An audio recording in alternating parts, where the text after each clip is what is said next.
Alright. Hello, everyone, and welcome to a new episode of Storytime. This episode's called The Armory.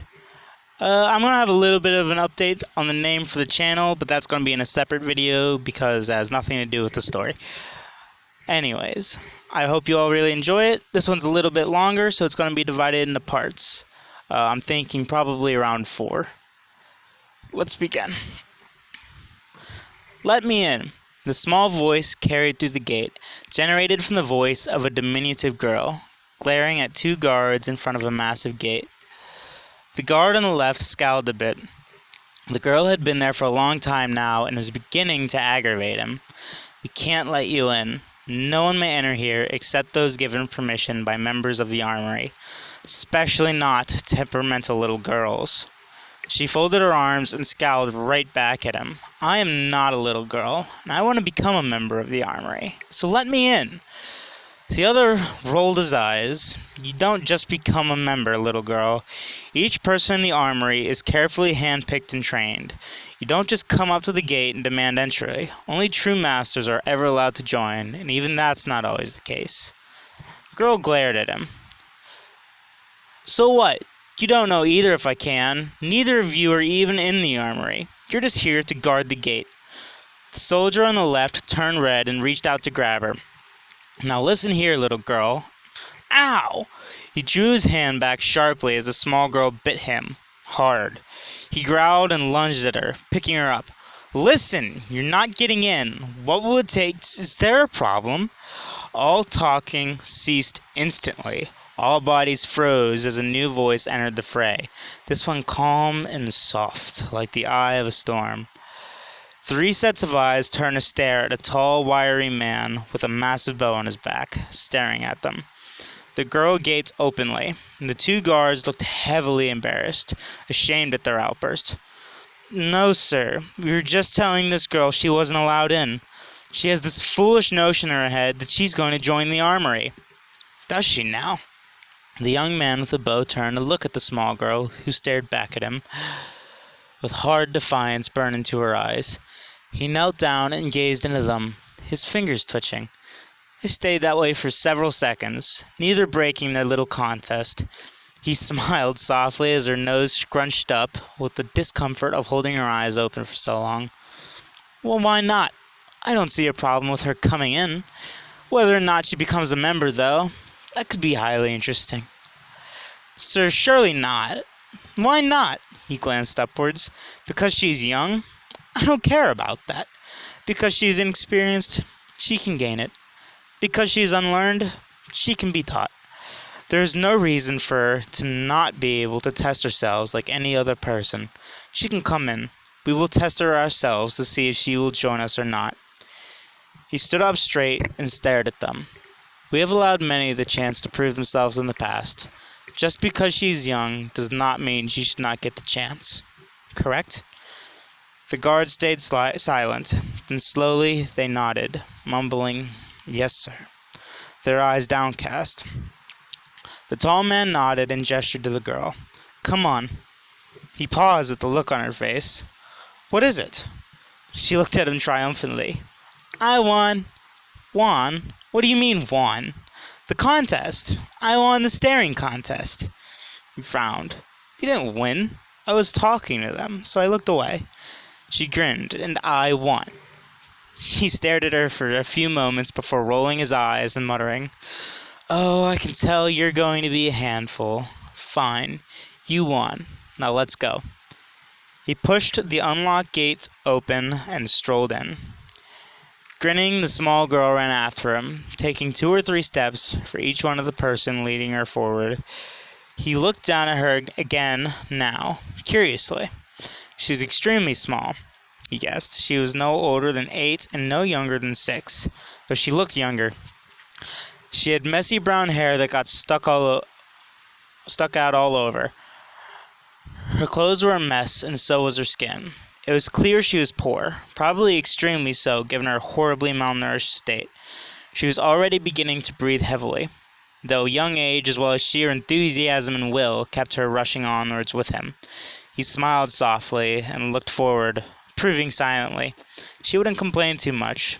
She was also plenty stubborn and willful, traits that would serve her well.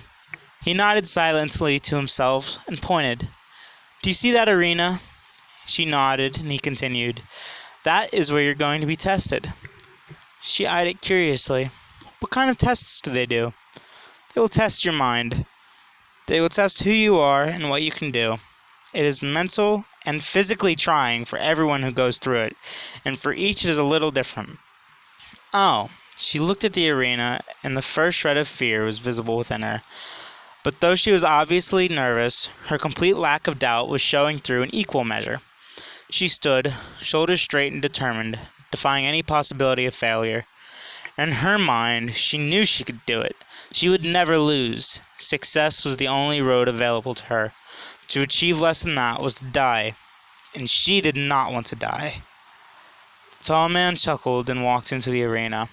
There was no roof, so the large area was glowing in sunlight, and in the center sat a middle-aged man. His eyes were shut, and his arm was resting on his knee in front of him. The girl stared at him. "He's only got one arm," she said softly, then started, as a deep chuckle rumbled through the air. "An excellent hearing, my dear." "Ekai, is that you?" The tall man nodded. "Indeed, teacher, and I've brought someone with me. As you can tell, she wishes to become a member of the Armory." "Oh, does she now?" The man stood up slowly. He was massively powerful. Despite his missing right arm, which appeared as if it had never existed in the first place, there was not even a stump extending past his elbow. His left arm was huge, well used to hard work, and he had a barrel-like chest.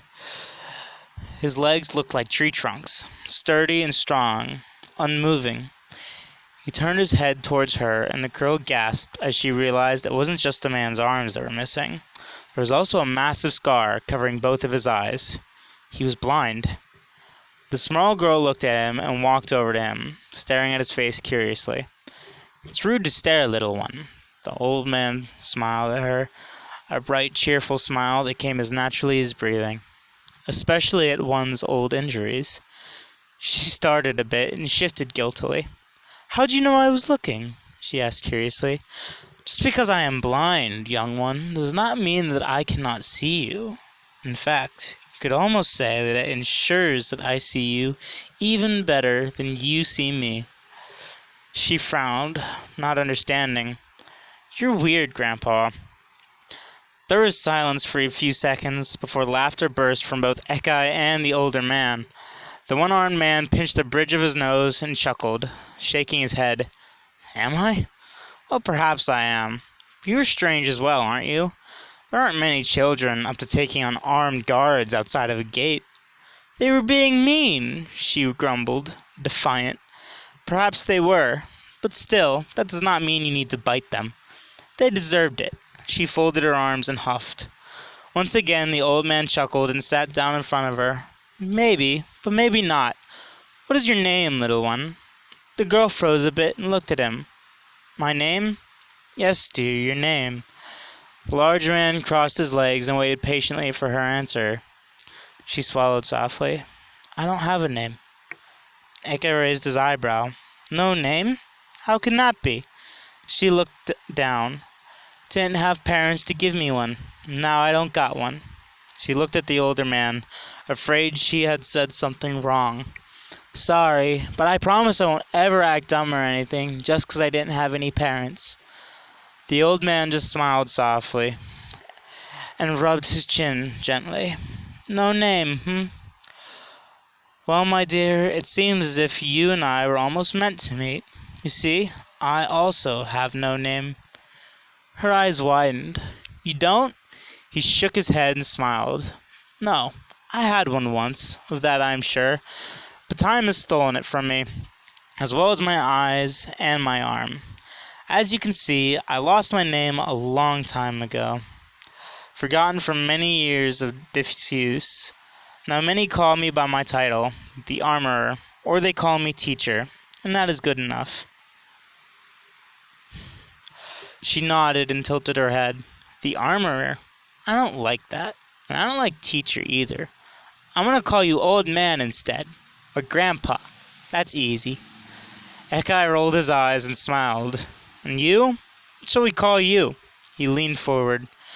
She stared at him and shrugged. I don't care. What do you want to call me? The armorer held up his hand to forestall Ekai. I may have an idea, but first we need to conduct the tests.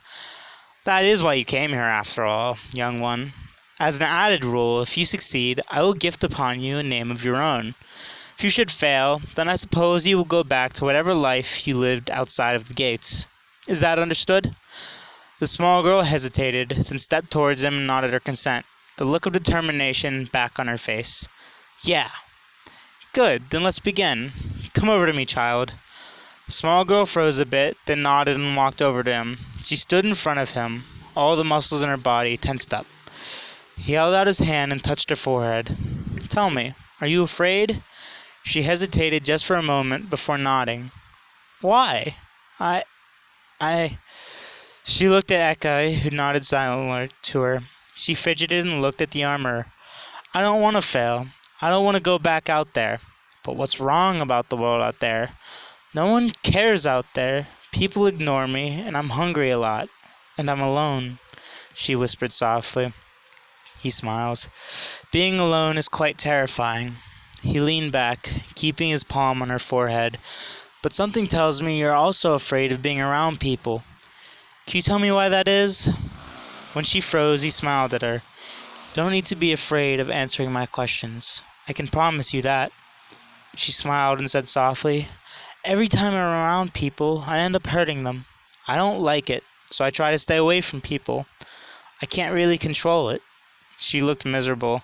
It was obvious she had hurt quite a few people with whatever power she possessed. The armorer nodded silently. Sadly. Uncontrollable power is often much more a curse than a gift. I understand. I will not make you think too much on it. So let us continue and move past this question. He continued questioning her for several minutes, each question harder and harder on the young girl.